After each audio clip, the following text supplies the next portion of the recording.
A common excuse me, a common theme or running gag in the Disney fandom is that just about every Disney sequel sucks. But if you actually look beyond the surface, there aren't that many terrible Disney sequels. So hear me out. When most people think of Disney sequels, they think of the direct-to-TV movies. Direct-to-video movies. There we are.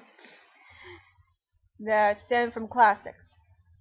You have Cinderella 2 and 3. You have Bambi 2. You have Lady and the Tramp 2. You have the two sequels to Aladdin, so on and so forth. And let's face it, most of them were made for money. And let's face it, a good portion of them are crap. I will give you that. But to dismiss them all as terrible, I think, is a great injustice, because there are some sequels that are amazingly good, if you give them a chance. So I'll just talk about a few of them on this certain video. The Aladdin sequels, Return of Jafar, and the third one, whose name escapes me at the moment, and I apologize, are actually incredibly good. They have great storytelling, they have fun songs, and they really keep up consistency with the characters. They're good what-if situations. Like, what if Jafar did return? What if we found out Aladdin's background and history, like his father? And they also do a strange thing in that they connect with the TV series, which was not something that happened that often. So if you enjoy the TV series, you can enjoy the sequels. If you enjoy the sequels, you can enjoy the TV series. They didn't need continuity, but it's like they had the same themes, the same kind of history. And it's not so terrible. I admit there are some flaws in both movies, but there's still a lot of fun for the Aladdin mythology. They still have great adventures, they still have fun songs, and the third one has a really interesting conclusion concerning one of the characters, but I'll try not to spoil it. A surprising Disney sequel that's gotten actually recent popularity is the third, I think it is, the Cinderella sequel. The second one is agreeably crap. It's a lot of hokiness, a lot of out of character moments, mostly feel good nonsense that really contributes nothing to the main Cinderella canon. But there is one story that people do appreciate in that sequel, and that's when Anastasia, I think, falls in love with a baker. She pushes her stepmother aside and decides to stay with him despite his low status. That's very sweet, and if you actually go to the Disney parks and confront Anastasia, she actually keeps up with his canon, saying she likes him, and that's adorable. Come on, how can you fight that? But the real gem is the third sequel, and it's a strange one, to be sure. To make a long story short, the evil stepmother and the evil stepsisters, apparently taking place before Anastasia gets a face heel turn, whatever, they get the fairy godmother's magic wand, and they twist time so that Anastasia will be the one to marry the prince. That's not only the biggest what-if situation you could ever possibly imagine for this canon,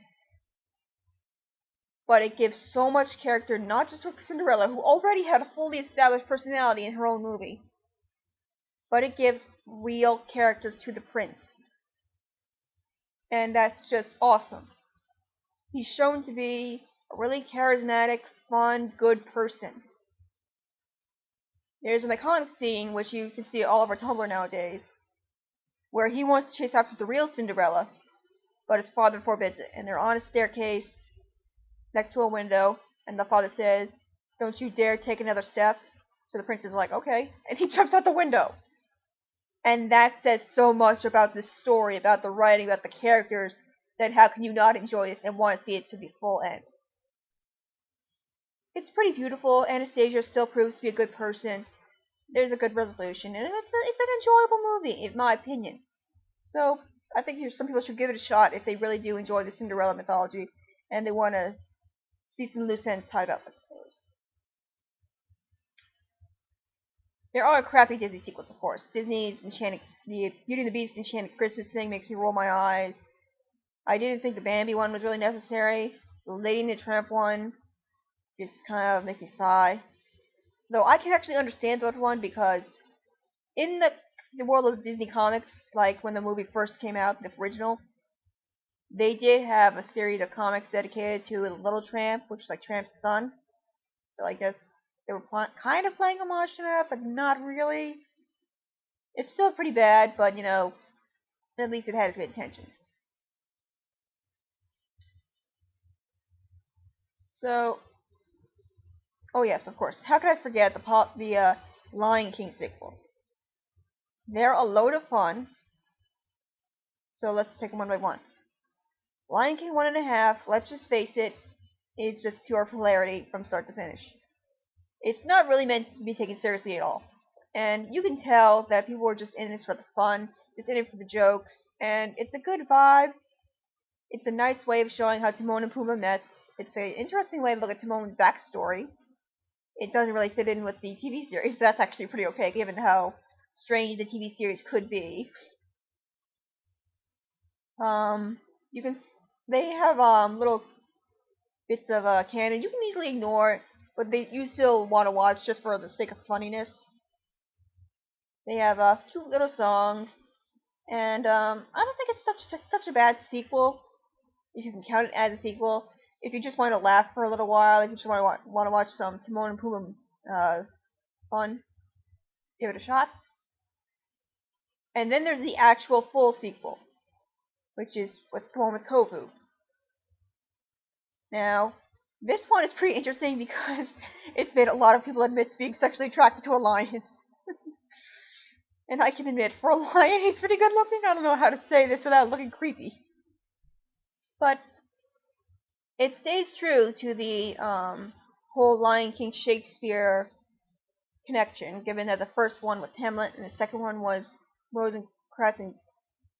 Okay, I'm not going to pretend I know the names, but you get the idea. While the third one is obviously Romeo and Juliet.